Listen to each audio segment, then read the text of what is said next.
You're listening to the Buy Land, Live Well podcast. Welcome in. I'm Derek Ham. Enjoy the show. Hi, this is Derek Ham, board member of Houston Safari Club Foundation. We're recording the podcast today, the Ruple podcast, Buy Land, Live Well, at the convention live.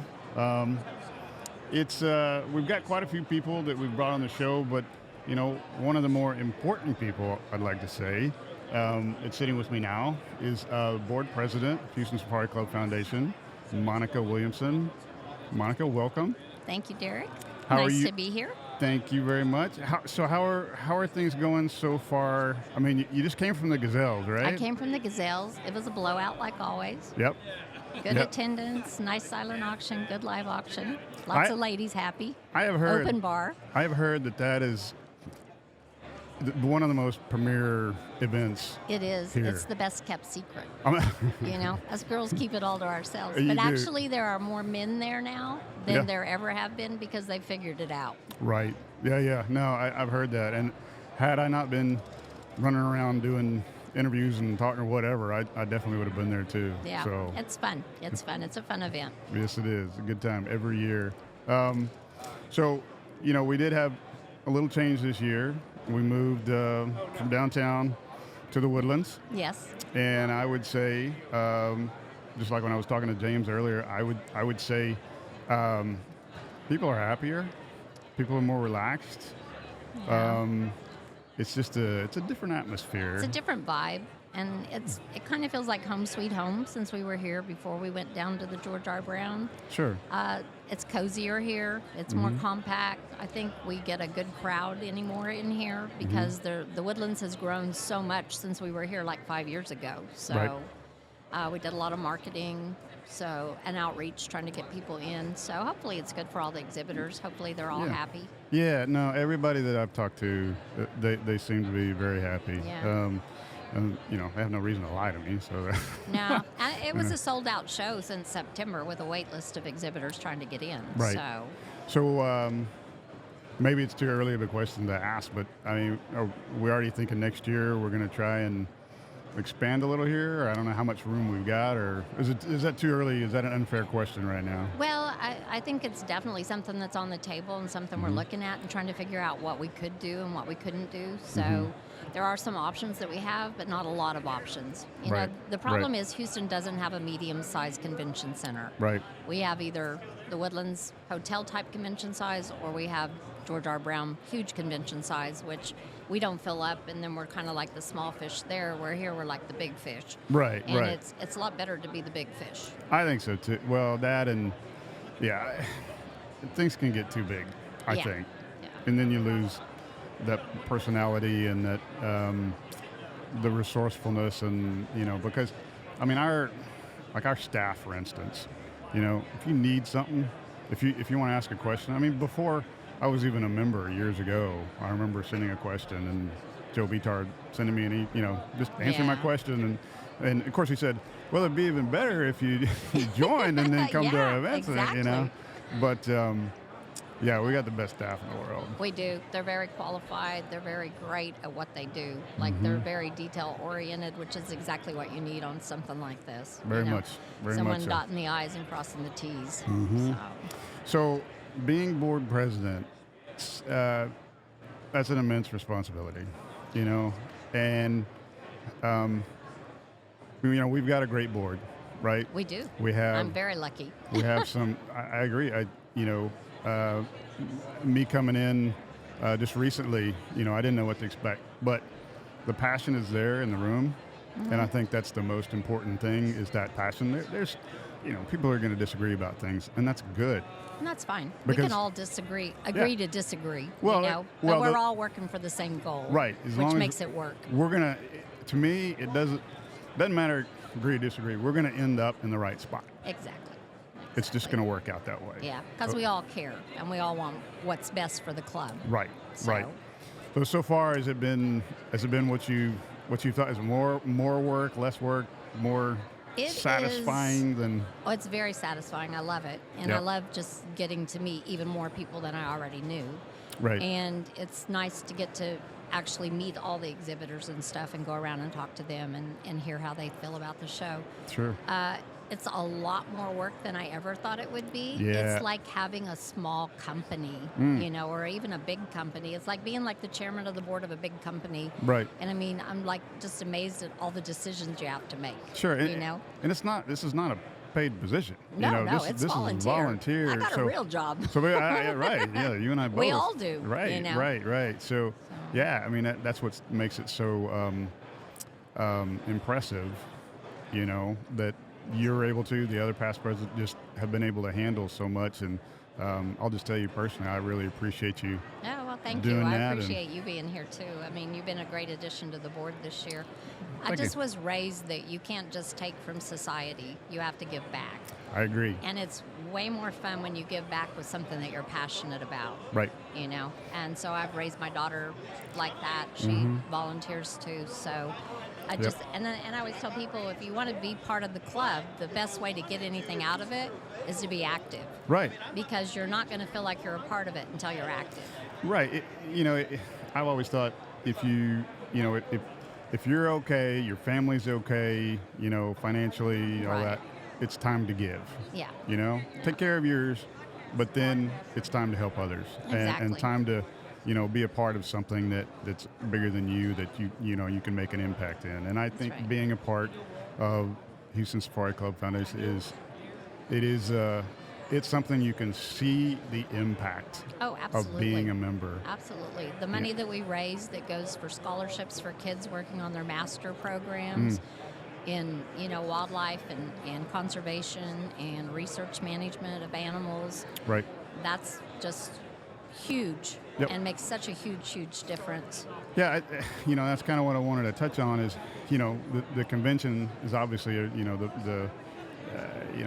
our big event. It's the biggest event. It is. But It's our largest fundraiser. But we don't just work towards this event only. Oh, no, we have lots of fun stuff. Fun stuff and the money that we make here, we turn around and give it back. Oh, yeah. And try and make that impact. And that just, to me, it's almost a selfish thing to be a part of it, because I'm so happy, I get so satisfied when I see the work that's been done and see these scholarships that go to these kids, and know that they wouldn't have the opportunity if we weren't here. Yeah. Well, even yesterday, we had over 200 high school students here. Right. For the Youth Wildlife Conservation Education Group. And they got to touch on everything from wildlife management to Texas Parks and Wildlife. We had I heard the closing remarks from a guy that's Andrew, or Andy, and I think he's from Zimbabwe. And he's on a TV show, but he was telling them stories and explaining to them how conservation really works and how Right. it makes a difference in Africa. With the trophy fees that they collect, they go down all the way to the village people to Right. keep them from poaching the animals, because now the animals have value. Right. Yeah, it's incredible that people. It's not incredible. It's kind of up to us to help people understand those kinds of things, because Exactly. that people don't always look for those answers. They just look at, sometimes, okay, they hunt and that's it. And no. It's, if you're a hunter, you are a conservationist. That's are, it. and you kind of have to take the emotion out of it and look at the facts. Right. And and the facts just speak for themselves. Right. Well, and so speaking of hunting, I think it sounded like you had an interesting way of how you got into hunting. Yeah, I never hunted as a child, and I was raised around pheasant hunting. I'm from Kansas, so my dad always pheasant hunted. It was a big deal in southwest Kansas, and did that. But I had a boyfriend that was getting into hunting, and I would sit in the blind with him, and I thought, I'm never going to shoot anything, but I'll sit out there. I like being outdoors. I like watching the birds and stuff. Right. And I'd sit there, and I'd have my binoculars, and I'd say, okay, there's your shot. Take your shot. And he's over there hyperventilating. Yeah. He's got buck fever and he can't take the shot. And I'm Right. just like going, yeah, no, really, take the shot. Yeah, now's the time. Now's the time. Take the shot. And then finally I just said, you know what? I need my own rifle and I need my own blind. I'll do my own shopping. There you go. And then I called it grocery shopping after that. Yeah, I've said this quote before, and I can't claim it, but I love it, that I've never had a spiritual experience buying a steak in a Yes. grocery store, but hunting it's just a whole nother thing. Yeah, You know? I love it. I mean, you see so many amazing things with animals and birds while you're sitting in the blind, and you know they'll say, well, it's not challenging. You know, you're just sitting there and it's easy. And they come to the feeder, and I'm like, yeah, you know, it's not quite that slam dunk. It's not quite that easy. No. There are some things to it. Well, yeah, and there's nothing like going in the morning. It's dark. Yeah. Watching the whole world wake up. I Yeah. mean, you know, because we spend our days in things created by us, right? Buildings Exactly. and homes and things like that. Yeah. When you go out into nature, that's what God created. So if you're religious in any way, shape, or form, you're going to feel that when you're out there. Yeah. I truly believe that. I always So, say the birds are the alarm clock. Yeah. As the birds start chirping, and they're the ones that wake everybody up, and then all of a sudden animals start moving, and you start seeing things, and it's yeah, awesome. It is. I would love everybody to experience that, even Yeah.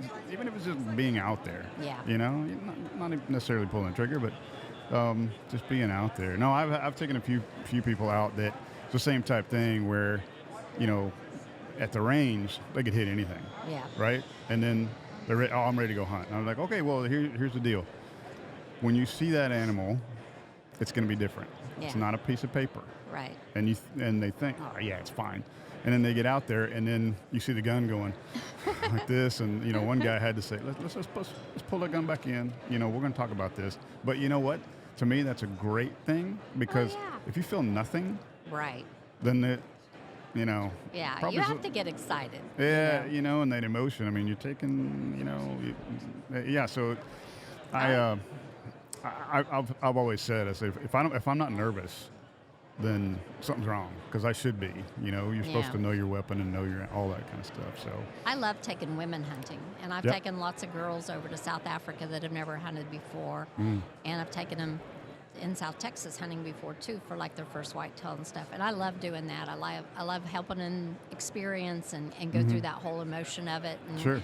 you know, you always got to put a little blood on their face for their first kill, Oh, you know, yeah, to yeah. make them part of the club. Sure. And, you know, but then they're just so proud of themselves. of course. But I don't think women usually get buck fever as much as men do, and I think it's because we don't want to wound anything, so we're just very focused on our task, and that's making a good shot. See, so I've wondered that, because I'll just say this is a sexist remark. It's not a horrible sexist Yeah. remark, but women are better shooters. I swear to you. Well, it's because we point.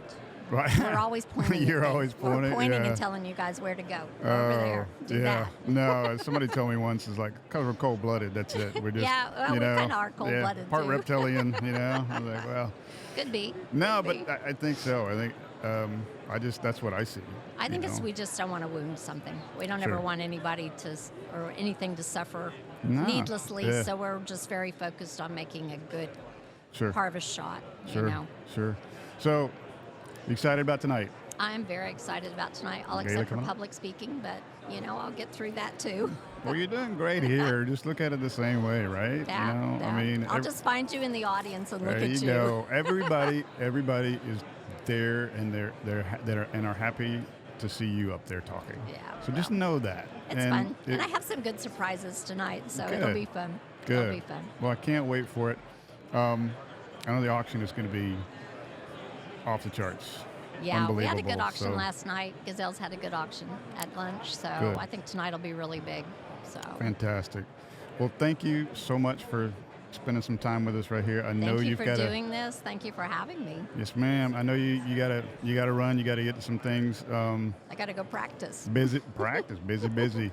So we'll see you later tonight. Okay, yeah. Thanks again. Thank you. All righty. Thanks a bunch.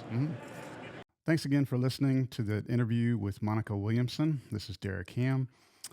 Monica Williamson is president of the Houston Safari Club Foundation.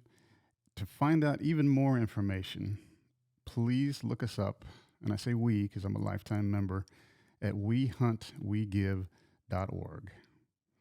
And I'd like to also mention that the next guest we're going to have is Aiden the Hunter Stokes. You don't want to miss that one. So please tune in, and I think you're going to enjoy that one too.